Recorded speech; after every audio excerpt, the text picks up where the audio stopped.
आज हम एक ऐसी कहानी की बात करने वाले हैं जो आपको सोचने पर मजबूर कर देगी। ये कहानी है साइंस की, उम्मीद की और एक बहुत बड़े सवाल की। क्या जिंदगी सच में इंतजार कर सकती है? 30 साल। सोचिए जरा इस नंबर के बारे में। 30 साल। 1992 से लेकर आज तक, मतलब पूरी की पूरी दुनिया ही बदल गई है। लेकिन एक जिंदगी के लिए ये इतना लंबा वक्त बस एक पॉज था। तो सवाल यही उठता है, क्या सच में जिंदगी 30 साल तक इंतजार कर सकती है? क्या आप किसी चीज को 3 दशकों के लिए रोक सकते हैं और फिर प्ले बटन दबा सकते हैं? चलिए पता लगाते हैं। तो चलिए सबसे पहले समझते हैं इस चौंकाने वाली कहानी को। एक बच्चा जो पैदा होते ही 30 साल का था। हाँ, सुनने में थोड़ा अजीब है, पर ये सच है। ये देखिए, यही है इस कहानी का सबसे हैरान करने वाला हिस्सा। हाल ही में अमेरिका में एक बच्चा पैदा हुआ। नाम है थैडियस, बिल्कुल हेल्दी। पर कमाल की बात क्या है जानते हैं? उसका जो भ्रूण था वो 1992 में फ्रीज किया गया था। जी हाँ, 1992। ये अब तक का सबसे लंबा गैप है फ्रीजिंग और जन्म के बीच। एक नया वर्ल्ड रिकॉर्ड है ये। पर सवाल ये है कि ये हुआ कैसे? क्या ये कोई जादू है? नहीं, ये जादू नहीं, ये है कमाल की साइंस। एक प्रोसेस है जिसका नाम है क्रायोप्रिजर्वेशन। चलिए समझते हैं कि आखिर ये चीज है क्या। तो क्रायोप्रिजर्वेशन का सीधा सा मतलब है किसी कोशिका जैसे कि एक भ्रूण को बहुत बहुत ज्यादा ठंडे तापमान पर रखना, लिक्विड नाइट्रोजन में। और इस जबरदस्त ठंड में होता क्या है? भ्रूण के अंदर की सारी बायोलॉजिकल एक्टिविटी, मतलब सब कुछ एकदम रुक जाता है।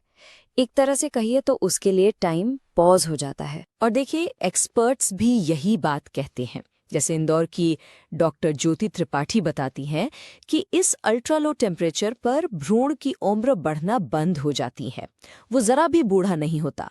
मतलब चाहे 5 साल बाद उसे इस्तेमाल करें या 30 साल बाद, वो वैसा का वैसा ही रहता है। अब आप सोच रहे होंगे कि ये प्रोसेस कितना मुश्किल होगा, पर देखिए, ये 3 सिंपल स्टेप्स में होता है। सबसे पहले उस जमे हुए भ्रूण को बहुत ध्यान से नॉर्मल टेम्परेचर पर लाते हैं, जिसे थॉइंग कहते हैं। फिर डॉक्टर्स उसे नई माँ के गर्भाशय में ट्रांसफर कर देते हैं, और अगर सब ठीक रहा, वो भ्रूण वहाँ इम्प्लांट हो जाता है और एक नॉर्मल प्रेगनेंसी शुरू हो जाती है। लेकिन ये कहानी सिर्फ साइंस के बारे में नहीं है दोस्तों, ये उससे कहीं ज्यादा है। ये एक इमोशनल कनेक्शन की कहानी है, एक ऐसे तोहफे की कहानी जो समय की सीमाओं को लांघ गया। जरा इस सफर को देखिए। 1992 में एक भ्रूण बनता है और उसे फ्रीज कर दिया जाता है। उसके असली माता पिता उसे फेंकने के बजाय दान कर देते हैं। और फिर लगभग 30 साल बाद 2023 में एक दूसरा परिवार, पियर्स फैमिली, उसे गोद ले लेती है और 2025 में जन्म होता है थैडियस का। कमाल है ना? इसी को कहते हैं एम्ब्रियो एडॉप्शन। ये उन कपल्स के लिए एक बहुत ही शानदार ऑप्शन है जिन्हें बच्चा कंसीव करने में दिक्कत आ रही है। और सबसे खास बात यह है कि माँ को खुद बच्चे को गर्भ में रखने और उसे जन्म देने का मौका मिलता है, जिससे एक बहुत ही गहरा, एक बहुत मजबूत बॉन्ड बनता है। ठीक है, तो ये तो हुई अमेरिका की बात, पर इसका भारत में हमारे लिए क्या मतलब है? क्या ये टेक्नोलॉजी यहाँ भी उतनी ही बड़ी उम्मीद है?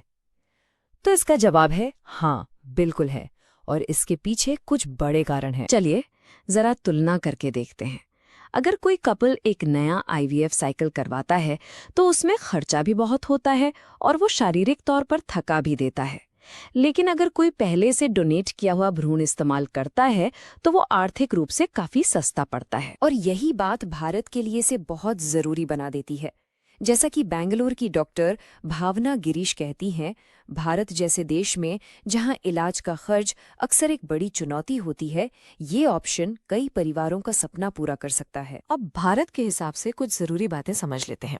पहली बात, एक्सपर्ट्स कहते हैं कि पुराने भ्रूण से माँ या बच्चे की सेहत को कोई एक्स्ट्रा खतरा नहीं होता।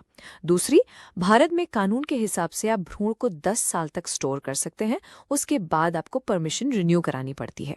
और सबसे अहम, ये माँ को एक बहुत गहरा इमोशनल कनेक्शन देता है। तो ये जन्म सिर्फ एक मेडिकल चमत्कार नहीं है, ये एक सिंबल है।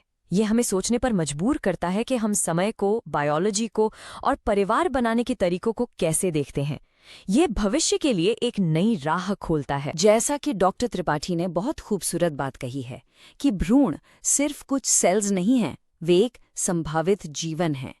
ये एक बहुत गहरी बात है जो हमें साइंस की ताकत के साथ साथ उसकी जिम्मेदारियों का भी एहसास कराती है। तो हम आपको इसी सवाल के साथ छोड़े जा रहे हैं।